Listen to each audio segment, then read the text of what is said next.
Ես սիրով շարունակում եմ բարև երկրի ընթացքը եւ շարունակելու ենք խոսել մշակույթից ու արվեստից, որովհետեւ գաղտնիք չէ, որ ամենազորեղ զենքերից է։ Իսկ իհարկե ազգային երաժշտությունը, ժողովրդական երգը, երաժշտությունը, պարը, դրա պահպանումը մեր բոլորի առաքելությունն է։ Ոմանք դա անում են երգելով, պարելով, հենց արվեստագետները, մենք էլ իհարկե լուսաբանելով։ Եվ այսօր այդ օրերից է, որովհետեւ խոսելու ենք մի համերգի մասին, որին կարծում եմ սպասում են շատ ու շատ հայեր եւ ոչ միայն Հայաստանից։ Ներկայացնեմ մեր հյուրին եւ արդեն ամեն ինչ կարծում եմ պարզ կլինի, ինչպես ասում են, երբ նա երգում է, ազգային ակունքներից է նրա ձայնը դուրս գալիս։ Երգիչ Մավր Մկրտչյանն է իմ հյուրը, սիրելի հեռուստադիտողներ, բարի լույս Մավր, բարի գալուստ մեր տաղավար։ Բարի լույս, ողջույն։ Առաջին անգամ ինչպես եք։ Լավ, շատ լավ, նմանոց շատ հաճելի տաղավարում եք, բայց տաղավարը ավելի հաճելի է այդ մարդկանցով, չէ՞։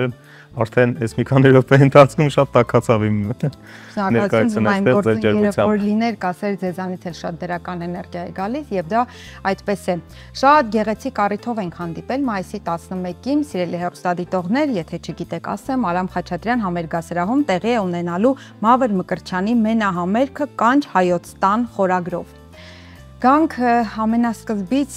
ինչպես որոշվեց մենահամերգ, հասունացել էր այդ պահը, երգերի գանձարանը արդեն լցվել էր, պիտի այսպես դուրս էր գալիս հեղեղում կերպով, պետք է մենահամերգ լիներ։ Ոնց էր ընդհանուր բնույթները տվիք, պատասխանես, բայց այո, իհարկե, սա եւ իմ համար երկար սպասված էր եւ արդեն հանդիսատեսի համար առաջ անգամ մենահամերգս էլի նույն տեղում 13 թվականին էր։ Այն ժամանակ նոր էի մուտք գործում ասպարեզ, իսկ հիմա արդեն ձևավորված Մավրիի ասելիքն է, այսպես ասեմ, այս տարիների ընթացքում իմ ձևավորված փորձը, իմ այս տարիների աշխատանքը եւ ավելին ասեմ, հայ երգի իմ ընկալումն եմ ես ուզում այս մենահամերգի ժամանակ ցույց տամ եւ դրան նպաստեց մի քանի հանգամանք, հանդիսատեսը շատ էր վերջին շրջանում գրում, ինչ չեք անում, ինչ չեք անում։ Դրան նախորդեց Լոս Անջելեսի 23 թվականի մենահամերգը, որտեղ էլի շատ բուրն էմոցիաներով, արդեն ասացի, չէ, հաստատ Երևանը պետք է տանք, եւ նաեւ կար մի հանգամանք, որ սա նաեւ իմ զենքն է այսօրվա, իմ զենքն է հայ իրականության մեջ իմ ասելիքն է, եւ ես ուզում եմ կռվեմ այս ձևով։ Եվ Կանչ հայոց տան Կանչ հայոց տան խորագիրը երկու պատճառով է, նախ մեկը հենց իմ երգն է Կանչ հայոց տան, որ վերջի շրջանում շատ կարևոր մի շրջանում ստեղծվեց երգը, Արցախյան կռվի 23 թվականի ժամանակ, այդ մի քանի օր ընթացքում են ստեղծվել, իմ համար շատ թանկ երգ է դա, եւ նաեւ Կանչ հայոց տան մեջ կա իմ համար շատ մեծ ու խորը ընկալում, թե երգային, թե ասելիքային, որովհետև Կանչ հայոց տուն դա մեկ բռունցքի մասին է խոսքը, որովհետև մենք պետք է ի վերջո համախմբվենք, ի վերջո դառնանք այն հայը, որը պետք է լինենք, բայց այսօր չենք։ Եվ սա իմ պատկանն է, այսպես ասեմ, թե խորագրով, թե համերգի, նաև համերգի մեջ ներդրված իմաստով։ Մեծ հայրենիքի մասին, որը շատ լայն աշխարհագրություն ունի։ Այո, հայրենիքը դա միայն հայրենասիրական երգերը չեն, մենակ այսպես կռիվը չի, հայրենիքը դա մշակույթն է, հայրենիքը դա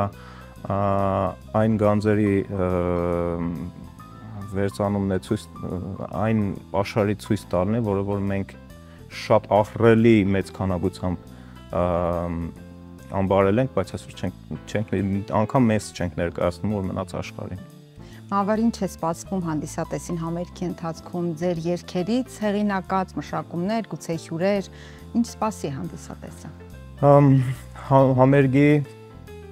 ասելիքի հիմնականում այսպես է շատ բազմաժանր, նախ հոգևորից սկսած մինչև մեր օրեր, մինչև հեղինակային, կոմպոզիտորական, մի քանի ժանրեր թվեմ, հոգևոր, ժողովրդական, աշխուհական, հայրենասիրական, կոմպոզիտորական, հեղինակային եւ այսպես սա բոլոր ժանրերից փորձել եմ ինչ-որ ծաղկակախ անել ժանրային եւ հայ երգը ներկայացնել իր ամբողջության մեջ։ Բնականաբար այդ մի համերգի ընթացքում հայ արվեստը այնքան մեծ է, ձեր մեկնաբանմամբ գոնե։ Հա, իմ ընկալումն է սա եւ դա նաեւ փորձել եմ թե երաժշտական ձևավորման մեջ հետաքրքիր լուծումներ որով անել, թե նաեւ ռեժիսորական մասով։ Երաժշտական մասի ղեկավարը մեր շատ սիրելի Գարեգին Արաքելյան, կարծում եմ իրեն ավելի շատ կաթաբենդից դուք գիտեք։ Գարեգին համար բացառիկ երաժիշտ է, երգիչ եւ շատ ուրախ եմ, որ այս պրոյեկտը միասին ենք անցկացնում, կարծում եմ այդ օրը դուք կհամոզվեք ինչի մասին է խոսքը, շատ փակագ ձեր չեմ ուզում բացեմ։ Իսկ հյուրեր լինելու են այլ երգիչներ։ Այո, հյուրեր լինելու են, բայց ոչ ձեր սպասված ավանդական այս տարբերակով անակնկալ է լինելու, այո, շատ բաներ չեմ ասի։ Գարեգինի հետ դու կարող եմ ասել, բայց կա երկու հետաքրքիր անակնկալ, որը ուզում եմ հենց այդ օրը բացահայտվի։ Մավր գուցե շատերը չգիտեն, մագիստրատուրան կոմպոզիցիայի բաժին եք ավարտել, կոմպոզիտոր եք նաև, եւ հետաքրքիր է այդ ոլորտում ինչ գործունեություն եք ծավալում, արդյոք ստեղծագործական բուռն ընթացք է նաև այստեղ։ Ես ասեմ մասնագիտությամբ խմբաբար եւ կոմպոզիտոր եմ։ Կոնսերվատորիայում սովորել եմ երկու մասնագիտություն, առաջին մասնագիտությունը խմբավորություններ, երկրորդը կոմպոզիցիան։ Ցավոք, ինչ տևական ժամանակ երկու մասնագիտությամբ էլ ակտիվ չէի, բայց վերջին շրջանում սկսեցի զբաղվել խմբավորությամբ։ Նաեւ։ Այո, նաեւ ինչ որ կար ժամանակում մատուր երգչախումբ կար, որ այս պահին չի գործում, բայց ընթացքում կարծում եմ նորից կշարունակենք։ Մատուր երգչախումբի գեղարվեստական ղեկավարն էի եւ այսպես մենք հետաքրքիր պրոյեկտ էինք սկսել։ Դրա մասին դուք ավելի ուշ կլսեք, հետագայում վստահ եմ։ Իսկ կոմպոզիտորական իմ հմտությունները ես ինչ որ ժամանակ շատ չկարողացա կիրառել, բայց վերջին շրջանում դա սկսեց ձևավորվել երգեր գրելու մեջ եւ ունեմ հեղինակային մի քանի երգեր։ Այ հենց Կանչարեստան երգը իմ հեղինակային երգն է, երաժշտությունը իմն է, բառերը, խոսքերը Արսեն Ամատունին եւ ունեմ էլի բազում երգեր։ Եվ ես օրեր առաջ աչքս ընկավ, նոր երգ ունեի, դու էլի դու։ Մի փոքր զարմացա, որովհետեւ մի քիչ էստրադային ոնց որ տարերով էր, ոչ այնքան ժողովրդական։ Հետաքրքիր է ինչպես է ծնվել, գուցե ինչ-որ սիրո բռնկումներից ծնված երգեր։ Իմ համար ընդհանրապես երգը, երգարվեստը դա կոնկրետ մի բան չի, դա հոգեվիճակ է եւ կապված այդ հոգեվիճակի մեջ ես ինչ եմ զգում եւ այդպես դրսևորվում է իմ ստեղծագործական ասելիքը։ Այդ փուլում ծնվեց այդ երգը եւ հասկացա, որ սա պետք է դարձնել երգ եւ դա էլի ծնվել է շատ այսպես ասեմ խորհուզական ինչ-որ բաների արդյունքում եւ սա իմ բնույթն է, բազմաժանրությունը, իմ համար մշակույթի արվեստը դա ամբողջական է, ես ինչ զգում եմ դա անում եմ, դա իմ երջանկությունն է, որ այսօր ես անում եմ այն ինչ սիրում եմ, ես չեմ տրվում նրան ինչ որ պետք է, այսպես ասեմ, այս փուլում ես զգացել եմ, որ սա էր պետք, սա եմ արել, ուրիշ փուլում ուրիշ բաներ կանեմ, բայց իհարկե իմ հիմնական ասելիքը միշտ մնալու է ժողովրդական երգը, այսինքն հիմնականում միշտ ժողովրդական երգն է լինելու, բնականաբար դուք ընթացքում շատ տարբեր մավրեր կտեսնեք։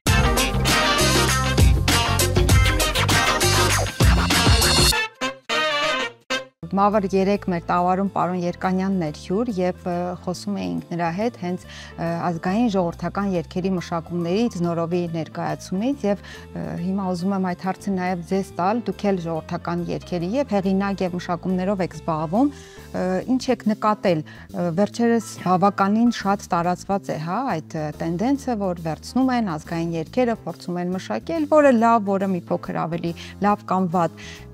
դուք ձեր շուրջը ինչ եք տեսնում, դուք արդեն ձեր տեղում կայացած ժողովրդական երգերի կատարող, նաև հեղինակ, ձեր շուրջը ինչ կատարվում է, ձեզ գոհացնում է, ցավոտ այն դրվագներ տեսնում եք, թե ոչ։ Ինչ կապված է ժողովրդական երգի ընդհանրապես մատուցման հետ, լավ, վատ, չգիտեմ, ռոք, ջազ, ինչ, իմ համար դրականից բացի ոչ մի ուրիշ ասոցիացիա չի տալիս, որովհետև կապ չունի ինչ միջոցով, ինչքան մարդ լսում ընկալում է այդ երգը, դա արդեն ինչ որտեղ հաղթանակ է, որովհետև կար շրջան, որ ընդհանրապես ժողովրդական երգ չէր հնչում, ոչ մեկ չէր դրան անդրադառնում, ոչ մեկ չի, բայց շատ քչերն էին անդրադառնում, եւ սա ավելի իմ համար բացասական էր, քան թե շատ անել, բայց չգիտես ինչ, բայց այդտեղ նաև կա ուրիշ ծայրահեղություն, որ զգուշությամբ մոտենալ, այո, զգուշությամբ պետք է մոտենալ եւ ցավոք սրտի շատերի համար ինչ որտեղ ոչ թե ասելիք է, այլ տվյալ պահի ոնց որ պահանջ, որ ինչ որ հանդիսատեսի ժողովրդական երգը գիտեն, մարդիկ լսում են, այդ փուլում ինչ որ բան անում են, որ իրանց չի, բայց անում են, բայց էլի գովել է իմ համար, որովհետև արդյունքում երբեմն շատ հրաշալի մեկնաբանություններ են դուրս գալիս ծնվում եւ արդեն դա իսկ հաղթանակ է։ Այստեղ ժողովրդական երգի մշակում ասված իմ համար շատ հարաբերական է, որովհետեւ ժողովրդական երգը դա արդեն մշակումների արդյունքում է դարձել ժողովրդական։ Խնդիրը ժամանակի մեջ, ճիշտ ժամանակի մեջ ձևավորելն է, որովհետեւ ամեն ժամանակ իր ձևավորման խնդիրներ ունի։ 10 տարի առաջվա ձևավորումները հիմա արդիական չեն։ 10 տարի հետո էս մեր արած արդիական չի լինելու։ 10 տարի հետո էլի նույն երգերը վստահ եմ ուրիշ ձևով են մեկնաբանվելու եւ սա նորմալ է։ Սա ժամանակի տենդենսն է։ Իմ համար արվեստի մեջ կա մի կարմիր գիծ, երբ որ մենք մեր մշակույթ ենք բերում մեր արևանների երգերը։ Սա իմ կարմիր գիծն է։ Մնացած բոլոր դեպքերում ամեն սպառող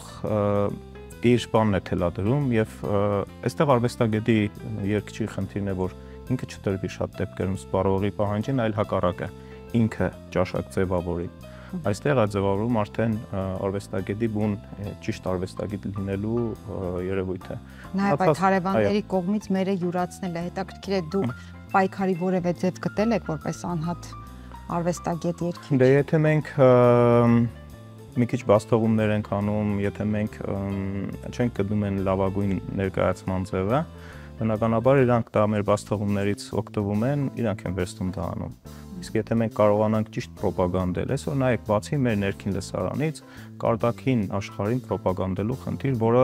այսօր մենք բացարձակ ես համարում եմ, որ զերո ենք այդ մեջ։ Գոնե մեր ներքին լսարանում ինչ որ մասով կարողանում ենք սպառել բան, բայց արտաքին լսարանի համար մենք զերո ենք։ Շատ զորո չասեմ, բայց շատ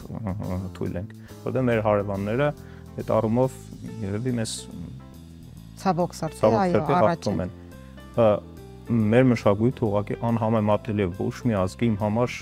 ոչ մի ազգի մշակույթի հետ։ Բնականաբար հարգելով բոլոր ազգերի մշակույթները, բայց այսօր մեր ներկայացման մեջ մենք շատ թերանում ենք անկեղծ։ Այլ երկրներում հայերը կարողանում են վայելել ձեր կատարումները, լինում են հյուրախաղեր։ Այո, հյուրախաղերը շատ վերջի սպասում են, թե հիմա համերգով եք տարված միայն։ Այս պահին հիմնական խնդիրս մոտակա համերգն է, շատ չեմ ուզում կենտրոնանալ ուր պրոյեկտների վրա, բայց իրականում արդեն գծում է որոշակի համերգային ծրագրեր մոտակա ժամանակներս, հավանաբար մոտ ընթացքում ուզում եմ ջավախքում համերգ տալ, մի քանի համերգով, որ երկար տարիներ արդեն չենք եղել, բայց սա իմ հոգու պարտն է, միշտ դա անում եմ։ Տարվա վերջ պլանավորվում է էլի Լոս Անջելեսում նորից մենահամերգի ծրագրով եւ տարվա ընթացքում կա նաեւ Ռուսաստանում համերգային շրջան ձևավորելու, բայց շատ չեմ ուզում մանրամասնել, որովհետեւ այս պահին իմ հիմնական խնդիրը մայիսի 11-ն է։ Խնդիրը այո, համերգն է։ Մավր իսկ ավելի երիտասարդ, մենք իհարկե երիտասարդ սերունդ ենք, բայց փոքր սերնդի այդ աշխատանք տանում եք, գուցե ուսուցանում եք ժողովրդական երգի նկատմամբ սերը մեծացնելու համար։ Կամ գուցե կան ապագայում այդպիսի դեպքեր։ Շատ լավ հարց տվեցիք, որովհետև սրա մասին ես շատ եմ մտածել։ Ցավոք սրտի ես զբաղվածության պատճառով չեմ կարողանում ժամանակ տրամադրել դրան, բայց վերջերս նա շատ լավ երեխա կա ու շատ դուրս եկա, որոշեցի զբաղվել։ Ու այնքան ես ինքս հասկացա, որ սա նաև իմ բաստողումներից մեկն է, որովհետև այսօր սերունդ կրթելը դա թիվ 1 մեր ռազմավարական խնդիրներից մեկն է։ Եվ դաշտում երբ որ պրոֆեսիոնալները չեն անում իրենց գործը, արդեն անում են մարդիկ, ովքեր այդքան էլ առայժմ կրթելու իրավունք չունեն։ Եվ դրա համար մի ամբողջ սերունդ կարելի ասել սխալ ուղղությամբ է գնում, որը որ կարելի է ավելի ազգային ու ճիշտ ակունքների մոտ ու ճիշտ սկզբունքներով կրթել։ Եվ այստեղ կարծում եմ, որ նաև մենք ունենք մեծ բացթողում, շատ ես ինքս հասկացա, երբ որ այդ երեխայի հետ սկսեցի զբաղվել։ Սերը կա, իրեն ինչ որ տալիս ես, ինքը դա սպունգի պես վերցնում է, սկսեցի օրինակ կոմիտասներ տալ իրար հետ ժողովրդական երգեր բան, այնքան սիրուն էր ինքը վերցնում մշակում, բայց նույն բանը այդ տարիքում ինչ տաս, թեկուզ լավ ապա, ինքը այդ վերցնել է, ինքը տենց այդպես է ձևավորվելու։ Եվ այստեղ հասկացա, որ մենք, ես իմ մասին եմ խոսում, պետք է գոնե ինչ-որ ժամանակ տրամադրեմ նաև սերունդ կրթելու, որովհետև այն ուսումնական բազան, որ ես վերցրել եմ համարյա 8 տարուց ավել ես կոնսերվատորիական կրթություն ունեմ, դրա մինչև դպրոցի եւ տարբեր երաժշտական փորձով, կարծում եմ այսօր գոնե ես պետք է դա փոխանցեմ, որովհետև միշտ այսպես եմ մտածել, որ դեռևս ես եմ սովորում, ես իրավունք չունեմ կրթելու, միշտ էս է ինձ խանգարել, բայց այսօր հասկանում եմ, որ չէ, պետք է կրթվի, բայց միգուցե դրան ավելի շատ ժամանակ կտրամադրեմ։ Սա նման է յուրաքանչյուրս մեկում վառելուն, եթե մեզանից յուրաքանչյուրը պարտքը համարի գոնե մեկին իր կրտսեր ընկերոջը իր իմացած գիտելիքներով կիսվելու, ուսուցանելու, գուցե իսկապես այդպես միահամուռ կերպով հետո ունենանք մեզանից շատ ավելի լավ սերունդ։ Մավար ինձ հեռուստադիտողները չեն ների, եթե ես ձեզ բաց թողնեմ մեր տաղավարից առանց ձեր ձայնը լսելու։ Ես վստահ եմ, որ հիմա ով նայում է դա է մտածում, ես իհարկե ինքս էլ եմ խնդրում, բայց ձեր հանդիսատեսը կարծում եմ դա ձեզ չի ների։ Գուցե որ երգերից մի որևէ բան կուզեք ժողովրդական որևէ մի հատված։ Չէ, եկեք մի շատ գեղեցիկ երգ միտքս եկավ, հենց մեր առավոտյան տրամադրության համապատասխան։ Փորձեմ։ Արավոտ լուսով արեգակն արդար արիս լույս ծակյա բախումի հորե բախյայի հոգվույս բանքեզի հաճույս գանձ ողորմության գանձի ծածկելով գտող զիսարա դուրն ողորմության դավանողիս բաց դասեցով երնոց։